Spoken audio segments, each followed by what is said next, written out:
जो महिला परिवार चलाने के लिए बन गई डिलीवरी वुमन। जाड़ा गर्मी हो या बरसात, सड़क पर की खूब मेहनत, ना जुगाड़ ना सिफारिश, फिर भी बीजेपी ने दिया टिकट। कौन है ये डिलीवरी वुमन जिससे बीजेपी लड़ा रही चुनाव?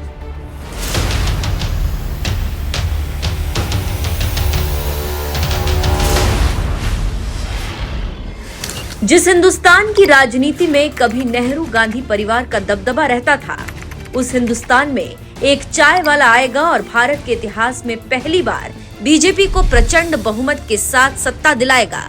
ये बात शायद सपने में भी किसी ने नहीं सोची होगी। मैं नरेंद्र दामोदर दास मोदी। लेकिन साल 2014 में जब लोकसभा चुनाव आया तो बीजेपी ने कभी रेलवे स्टेशन पर चाय बेचने वाले नरेंद्र मोदी को प्रधानमंत्री उम्मीदवार बनाकर चुनाव मैदान में उतार दिया। और जब चुनावी नतीजे आए तो बीजेपी पहली बार प्रचंड बहुमत के साथ देश की सत्ता में आई। मुझे बताइए, एक चाय वाला ये सब कैसे कर पा रहा है भाई? ये भ्रष्टाचारियों को जमानत पे क्यों निकलना पड़ा? ये भ्रष्टाचारियों के बेटे को जेल में कैसे जाना पड़ा? ये भ्रष्टाचारी हेलीकॉप्टर के कांड वाले राजदार को उठा करके कैसे लाए? भाइयों बहनों, एक काम किसने किया? एक काम किसने किया? एक काम किसने किया? ये भ्रष्टाचारियों को ठिकाने लगाने का काम किसने किया? एक एक भ्रष्टाचारियों को पकड़ने का काम किसने किया? मोदी ने नहीं किया। ये आप गलती कर रहे हो।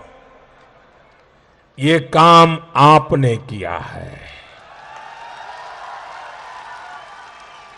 आपके एक वोट ने किया है। ये आपके वोट की ताकत है कि आपने मोदी को वोट दिया और एक गरीब मां का बेटा चाय वाला इन सल्तनत के सामने खड़ा हो पाया। ये आपके वोट की ताकत है।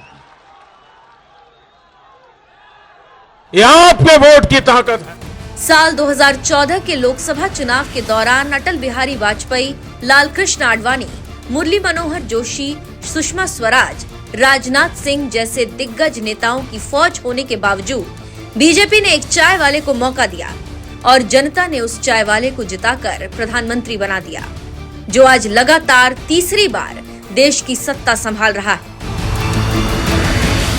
यही वजह है कि बीजेपी बार बार ये दावा करती है कि उनकी पार्टी में परिवारवाद और वंशवाद नहीं चलता। जो काबिल होता है उसे ही मौका मिलता है। और ये बात एक बार फिर साबित हो गई जब केरल में हो रहे निकाय चुनाव के दौरान बीजेपी ने एक ऐसी महिला को टिकट देकर चुनावी मैदान में उतार दिया जो जाड़ा गर्मी हो या बरसात अपने परिवार का पेट पालने के लिए दिन रात डिलीवरी का काम करती थी, जिसका नाम है श्रुति, जिन्हें आप इन तस्वीरों में देख सकते हैं कैसे वो होर्डिंग में लगी अपनी फोटो को देखकर मुस्कुरा रही है। बीजेपी ने डिलीवरी वुमन श्रुति को केरल के तिरुवनंतपुरम जिले के नेदुमंगाड़ तहसील के पनंगोत्तेल वार्ड से टिकट देकर चुनाव मैदान में उतारा है, जिसके बाद देखते ही देखते श्रुति सोशल मीडिया पर एक सनसनी बन गई।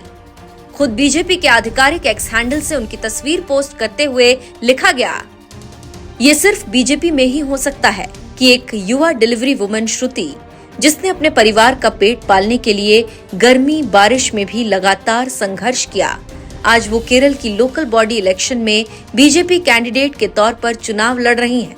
ना कोई खानदान, ना कोई लॉबी, ना कोई गॉडफादर, सिर्फ कड़ी मेहनत, हिम्मत और सेवा करने की सच्ची इच्छा। बीजेपी अकेली ऐसी पार्टी है जहां लीडर जमीनी स्तर से उठते हैं। एक ऐसा मूवमेंट जहां एक आम कार्यकर्ता एक असाधारण लीडर बन सकता है। बीजेपी लोगों के बीच से, लोगों द्वारा और लोगों के लिए असली टैलेंट को आगे बढ़ाती है। यही सच्चे लोकतंत्र की ताकत है। ये न्यू इंडिया की पॉलिटिक्स है जो विरासत से नहीं बल्कि काबिलियत से चलती है। बीजेपी ने जमीनी कार्यकर्ता श्रुति को टिकट देने के साथ ही इशारों में कांग्रेस पर भी जोरदार तंज मारा। जहां आज भी कांग्रेस पर गांधी परिवार का जबरदस्त दबदबा देखने को मिलता है, तो वहीं दूसरी तरफ बीजेपी कभी चाय वाले को चुनाव लड़ाकर प्रधानमंत्री के पद तक पहुंचा देती है, तो कभी डिलीवरी वुमेन को टिकट देकर चुनावी मैदान में उतार देती है। एक सोशल मीडिया यूजर ने बीजेपी के इस कदम की तारीफ करते हुए लिखा, वो गुजारा करने के लिए पार्सल डिलीवर करती है, वो अपने परिवार का पेट पालने के लिए धूप और बारिश में बाइक चलाती है, वो जानती है कि असली संघर्ष कैसा होता है, क्योंकि वो इसे हर एक दिन जीती है और आज वो खुद को बीजेपी पोस्टर में देखकर गर्व से मुस्कुरा रही है। इसलिए नहीं कि वो एक पॉलिटिकल परिवार से है, इसलिए नहीं कि किसी ने उसके लिए एक सीट फिक्स कर दी, बल्कि इसलिए कि उसने इसे कमाया। ये श्रुति एक डिलीवरी एजेंट है जिसने पॉलिटिक्स में आने के लिए परमिशन का इंतजार नहीं किया। वो हिम्मत, ईमानदारी और उम्मीद से भरे दिल के साथ आगे आई। केरल को इस एनर्जी की जरूरत है। केरल को ऐसे लीडर्स की जरूरत है जो आम लोगों का दर्द समझते हो। जब एक डिलीवरी करने वाली महिला कैंडिडेट बनती है तो एक नया केरल जन्म लेता है और कोई भी उस बदलाव को नहीं रोक सकता।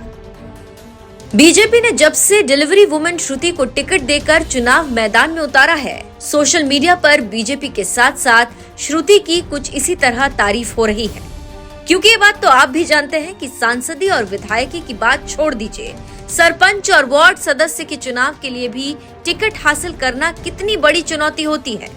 लेकिन इसके बावजूद श्रुति ने देश की सबसे बड़ी पार्टी बीजेपी का टिकट हासिल किया, तो ये उनकी मेहनत और समर्पण का नतीजा है। अब देखना यह है कि वो चुनाव में जीत हासिल कर पाती हैं या नहीं। बहरहाल बीजेपी के इस कदम पर आपका क्या कहना है, अपनी राय हमें कमेंट कर जरूर बताएं। साथ ही पीएम मोदी ने एक कार्यक्रम में कार्यकर्ताओं को संबोधित करते हुए क्या कुछ कहा, वो भी सुन लीजिए।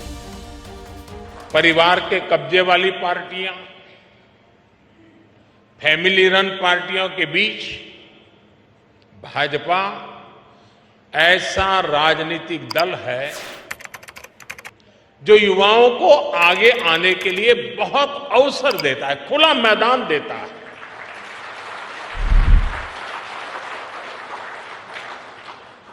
आज भारत की माताओं, बहनों, बेटियों का आशीर्वाद जिस पार्टी के साथ है, उस पार्टी का नाम है भारतीय जनता पार्टी।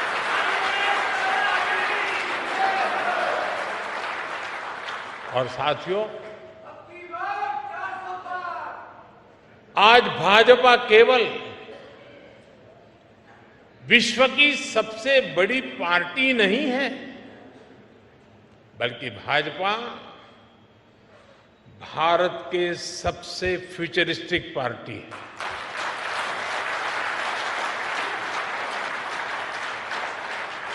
हमारा एक ही लक्ष्य है, भविष्य के आधुनिक और विकसित भारत का निर्माण करना।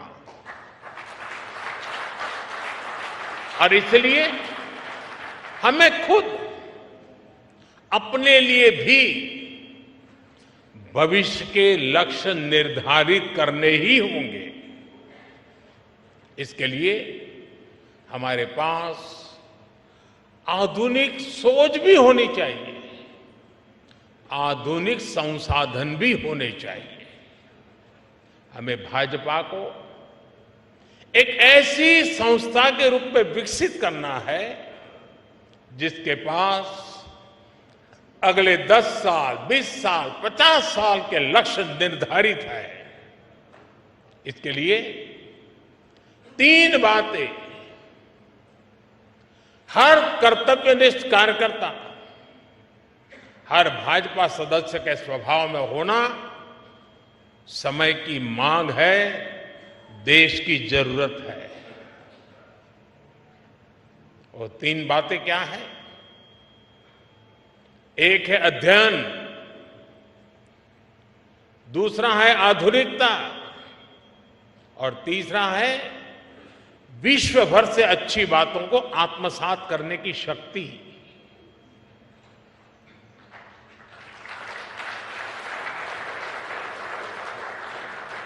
हम आप जानते हैं कि पंडित दीनदयाल जी जहां कहीं जाते थे, किताबें उनके साथ रहती थी। वो प्रवास में भी पढ़ते लिखते रहते थे। उनकी रचनाएं, उनके अध्ययन और बौद्धिक विस्तार की गवाह है।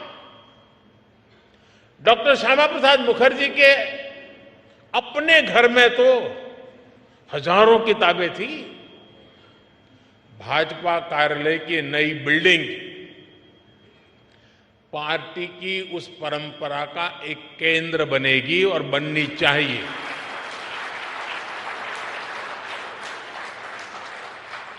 यहां अध्ययन की व्यवस्था भी है, आधुनिकता भी है और विश्व भर का अनुभव प्राप्त करने की आकांक्षा भी है। मुझे विश्वास है भाजपा का ये आधुनिक कार्यालय निरंतर इन सपनों के लिए, इन संकल्पों के लिए, इस अदम्य इच्छा और उमंग के लिए अविरत प्रेरणा का स्रोत बनेगा।